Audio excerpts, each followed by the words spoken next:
You're standing on a dusty battlefield in the scorching heat of the Holy Land, the year 1187. The ground trembles beneath your feet as thousands of hooves thunder across the desert sand. What you're witnessing isn't just another medieval skirmish. You're about to see military tactics so devastating, so precisely engineered for destruction that they would reshape warfare for centuries to come. The Crusaders weren't just religious zealots with swords and shields. They were the architects of the most sophisticated killing machine medieval Europe had ever produced. A war machine so effective that it carved through the Middle East like a blade through silk, leaving Islamic armies scrambling to adapt to tactics they'd never encountered before. But here's what most people don't understand about Crusader warfare. These weren't desperate holy warriors charging blindly into battle, praying for divine intervention. Every charge, every siege, every formation was calculated with mathematical precision. The Crusaders had turned warfare into a science, and their enemies paid the price in blood. Over the next few minutes, we're going to break down exactly how the Crusaders dominated battlefields across 3 centuries. You'll discover the tactical innovations that made Islamic chroniclers refer to them as Iron Men and Men of Steel. We'll examine the specific techniques that allowed relatively small European armies to conquer and hold territory thousands of miles from home against overwhelming numerical odds. The foundation of Crusader tactical superiority rested on one devastating concept that would define medieval warfare for generations: the heavy cavalry charge. But this wasn't the chaotic horse rush you've seen in Hollywood movies. This was precision engineering applied to mass destruction. Picture this. You're an Islamic foot soldier standing in formation outside the walls of Antioch. The morning sun glints off what appears to be a wall of steel moving toward you. 200 fully armoured knights, each weighing over 300 pounds with their gear, mounted on massive war horses bred specifically for combat. They're moving at 20 miles per hour in perfect formation, knee to knee, lances couched under their arms like the spears of some mechanical death machine. The physics alone were terrifying. Mass times acceleration equals force. Each knight represented roughly 1,500 pounds of steel, flesh, and horseflesh, moving at the speed of a modern car. When that force concentrated into the point of a 12-foot lance, it delivered kinetic energy capable of punching through shield walls like they were made of paper. But the real genius lay in the coordination. These weren't individual warriors. They were components of a single weapon system. Contemporary Byzantine scholar Anna Komnena, watching these charges in action, wrote that a Frank on horseback could make a hole through the walls of Babylon. She wasn't speaking metaphorically. She was describing the systematic destruction of infantry formations that had dominated Middle Eastern warfare for centuries. The psychological impact was equally devastating. Islamic chroniclers described seasoned warriors freezing in terror at the sight of a Frankish cavalry charge. The thundering of hooves, the glint of steel, the perfect discipline of the formation. It broke enemy morale before the first lance found its target. Many battles were won before they truly began, simply because opposing forces couldn't maintain cohesion when faced with this overwhelming display of coordinated violence. The Templars perfected this tactic to an art form. Their cavalry charges became legendary throughout the Islamic world, not just for their effectiveness, but for their terrifying precision. They developed specific formations, timing strategies, and coordination signals that turned the charge from a simple attack into a surgical strike capable of shattering armies 10 times their size. But the heavy cavalry was just one component of a much more sophisticated tactical system. The Crusaders had mastered something that most medieval armies struggled with: combined arms warfare, the integration of different military units into a single, devastating whole. A typical Crusader army looked like this. At the core, you had the heavy cavalry, the knights in full mail, the shock troops designed to break enemy lines. Behind them, a much larger force of infantry armed with spears, crossbows, and shields. These weren't just supporting troops. They were integral components of a tactical machine.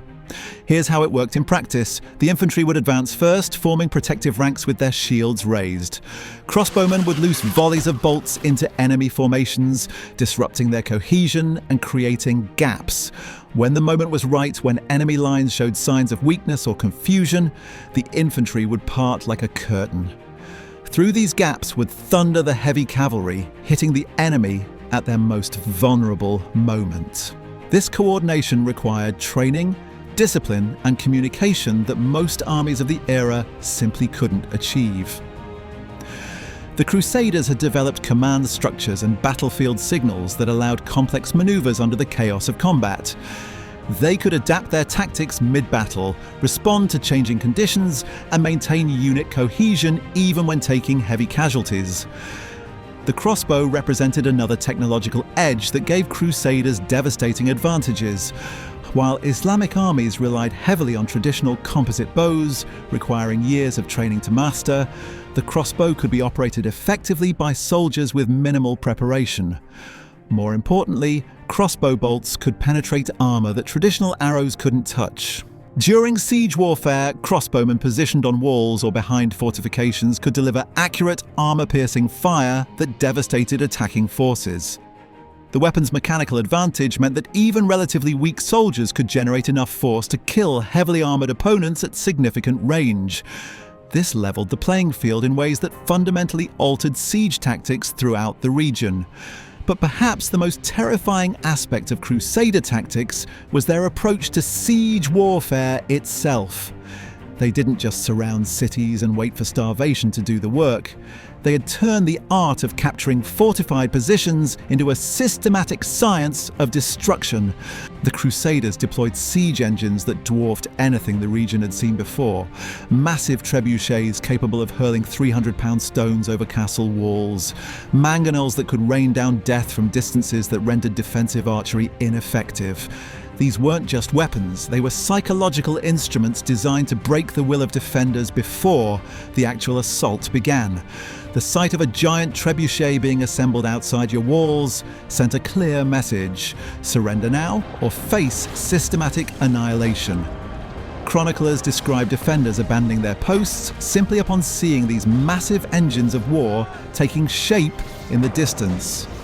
The construction process itself was a form of warfare. Crusader engineers would deliberately position these massive machines within sight of the defenders, working slowly and methodically to maximize psychological impact. The rhythmic hammering of construction, the gradual assembly of wooden frames that grew larger each day, the careful calibration of counterweights, each step was visible to those trapped inside the walls, counting down to their inevitable doom. But the stones weren't the worst of it. Crusader siege masters developed tactics that modern observers would recognize as early biological warfare. They would load their trebuchets with diseased animal carcasses, rotting human remains, and containers of burning pitch.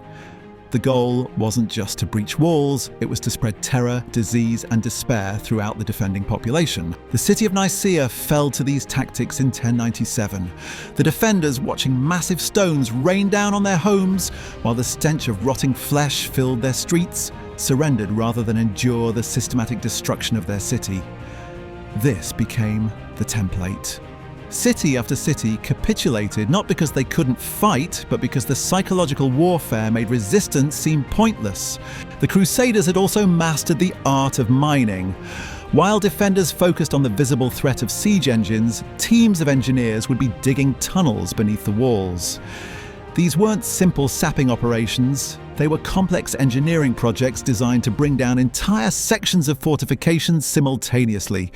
The process was methodical and terrifying. Miners would dig tunnels directly under key structural points of the walls, then fill the excavated spaces with timber supports.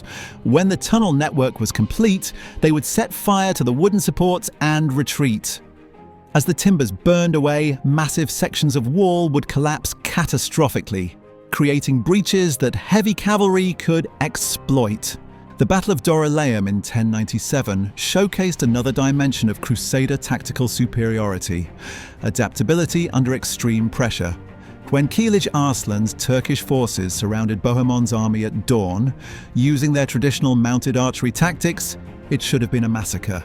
The Turkish strategy was proven and effective. Mounted archers would charge in, loose volleys of arrows, then retreat before the heavily armoured Crusaders could respond. It was a tactic that had broken countless armies throughout the region. The arrows couldn't penetrate knight armour, but they devastated horses and foot soldiers, gradually bleeding the Crusader force to death. Bohemoнд's response demonstrated the tactical flexibility that made Crusader armies so dangerous. Instead of attempting futile cavalry charges against mobile archers, he ordered his knights to dismount. They formed defensive circles, using their shields and armour to protect the vulnerable foot soldiers and non-combatants. The marshy terrain prevented Turkish cavalry charges, creating a stalemate that bought precious time. When Godfrey of Bouillon arrived with reinforcements, the tactical situation reversed completely. Now the Turks found themselves caught between two Crusader forces, unable to use their mobility advantage. The mounted archers who had been picking off Crusaders from a distance suddenly faced heavily armoured knights charging from multiple directions. The Turkish force was annihilated so completely that the Crusaders crossed Anatolia virtually unopposed afterward. This adaptability became a hallmark of Crusader tactics. They could shift from offensive to defensive formations, from mounted to dismounted combat, from siege warfare to open battle, all while maintaining unit cohesion and command structure. Their enemies struggled to predict or counter tactics that could change dramatically based on battlefield conditions. The coastal strategy that followed demonstrated Crusader strategic thinking on a campaign level. Rather than attempting to hold the entire interior of the Holy Land, they systematically captured every major port along the Mediterranean coast. Haifa in 1100, Arsuf in 1101, Tortosa in 1102, Acre in 1104, Tripoli in 1109, and finally Tyre in 1124. This wasn't random conquest. It was a calculated plan to control supply lines and reinforcement routes while denying the same advantages to Islamic forces. By holding the ports, Crusaders maintained direct communication and supply lines with Europe. Their enemies, cut off from naval support, had to rely on overland routes that were vulnerable to Crusader raids and interdiction. The psychological dimension of this strategy was equally important. Each port that fell sent a message to the remaining Islamic strongholds. The Crusaders weren't just occupying territory, they were systematically dismantling the infrastructure that made resistance possible. But perhaps the most sophisticated aspect of Crusader warfare was their use of coordinated deception and misdirection. Medieval chroniclers describe elaborate feints and false retreats designed to draw enemy forces into vulnerable positions. These weren't desperate tactics born of battlefield confusion. They were carefully planned operations that exploited predictable enemy responses. A typical deception might involve a small force of knights appearing to flee in panic, drawing pursuing enemies away from their main formation. When the pursuers were sufficiently isolated and extended, hidden Crusader forces would emerge from concealment to encircle and destroy them. The apparent retreat would suddenly reverse into a devastating counterattack that left enemy commanders questioning everything they thought they knew about Crusader capabilities. The Battle of Hattin in 1187 represents both the peak and the limitation of these tactics when faced with superior strategic leadership. The Crusaders had revolutionized medieval warfare through calculated brutality, technological innovation, and tactical precision that their enemies couldn't match. Their heavy cavalry charges, combined arms coordination, psychological warfare, and siege mastery created a military system so effective it dominated battlefields for 2 centuries. These weren't just holy warriors, they were the architects of destruction who proved that superior tactics, not just superior numbers, determined the outcome of wars. The methods they pioneered would influence military strategy for generations to come.